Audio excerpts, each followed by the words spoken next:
Sir, ulo. Question na? Senator, reaction lang po with regards po kasi di ba meron na po mock elections part natin. Tapos Yeah. marami daw po yung mga papers na nagpapalya. Ano pong Well, of course, we're all very concerned pagka hindi gumagana yung ano natin, yung sistema ng COMELEC, lahat ng especially sa national.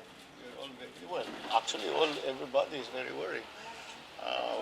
The first was the announcement that there were going to be delayed elections in some areas. Delikado yan. Clearly because if you remember, when elections were counted by hand, ang nagiging problema is yung delay ng canvassing. This is the equivalent of delaying again the canvassing. So paano yan? We're very worried. We're watching it very closely, and we are quite disappointed that COMELEC has not been able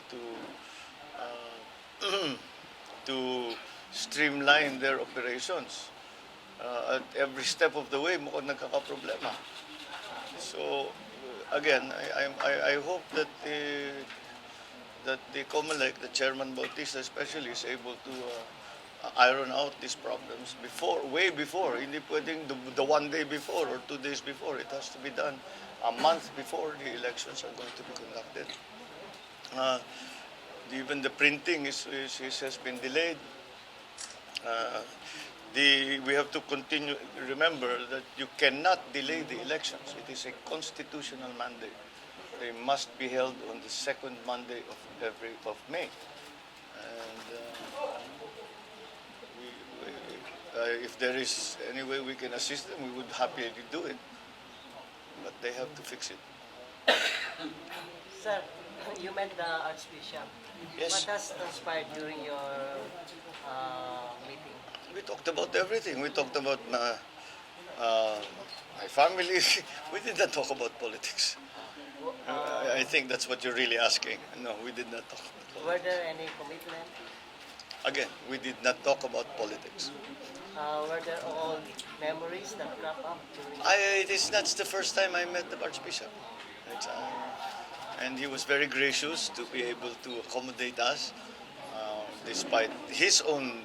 He just came from Manila, buti naman at ni-accommodate na kami at maganda naman ang ano. So, we discussed everything under the sun except politics. Did he pray over you? He blessed me. He blessed me, and I'm thankful for that. Sir, you said yesterday about martial after it's a people power country. Could you please elaborate? Well, you can look at the objective test that we have, talk about distribution of wealth, talk about our agricultural sector, our foreign policy, our educational policy. We are not in as good a place as we used to be. And these are not opinions. These are conclusions arrived at by studies made by ADB, made by World Bank, made by by think tanks, not only in the Philippines but even outside. So if we take the objective tests of a society development, there are very many areas where we have completely regressed.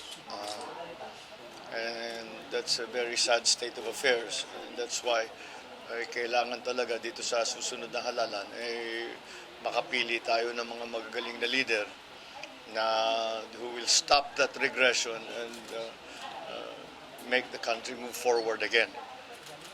It is very, very important na wag tayo masyadong magpaiwan sa ating mga, lalo na sa ASEAN, sa Asia, at mahirap ang makahabol. In the modern world today, standing still is going backwards. Hindi na pwede yung status quo. We have to keep pushing and pushing and pushing. The competition in all markets, all kinds of labor markets, agricultural, industrial, lahat is very sharp, is very keen. So we have to be continuously making ourselves better and improving the support that we give our people. Sir, your sister in government again failed to come up with a favorable result for her DNA test. I'm referring to Senator Grace.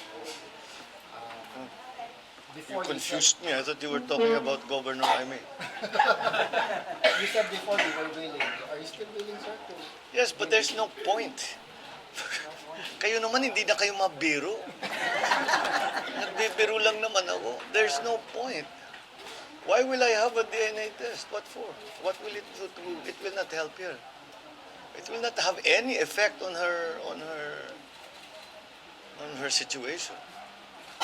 Sinabi ko lang yun dahil hindi niyo ako tinitigilan dyan sa DNA. O sige, I'm willing to have a DNA. Pero kayo naman, sineryoso naman ninyo. Wala na ba talagang storya? Gawa tayo. Kasi sir, balita na po dito sa Ilocos region na you will support the candidacy of Grace. No. Kasi with the her presence in Ilocos Norte. No, I am running together with Senator Miriam. I do not know where that idea came from. Who said it? With the presence of Grace po in Grace will go to Ilocos. She is a presidential candidate. She will go to every province. So what if Duterte goes there? We will support Duterte also. If Binay goes there, we'll ready. Hindi ganun. That's not a reason to say that Miriam was there, so we support Miriam. Hindi palibasat nandun. Hindi ibig sabihin yun ang suportado namin. I am running together with Senator Miriam Defensor Santiago as my president. I am running with her for vice president. Tomorrow we will announce our senatorial lineup. Complete po, sir. Complete lineup. Hindi yata makukumpleto, siguro 10, maybe 11. Ano bang banggitin mga pangalan? Pabayaan na natin si Senator Miriam. She is the head of the ticket, so that is her prerogative to make that announcement. So, hindi bale, bukas naman mabilis lang, sandali na lang. Kilala nyo naman lahat. Wala nang, iniisip ko ngayon, walang bago. Kilala ninyo. previous candidate, all of them, Yes. they came from Yes. from other tandems. In-adapt niyo kami ganun. Sari-sari. Like everybody else.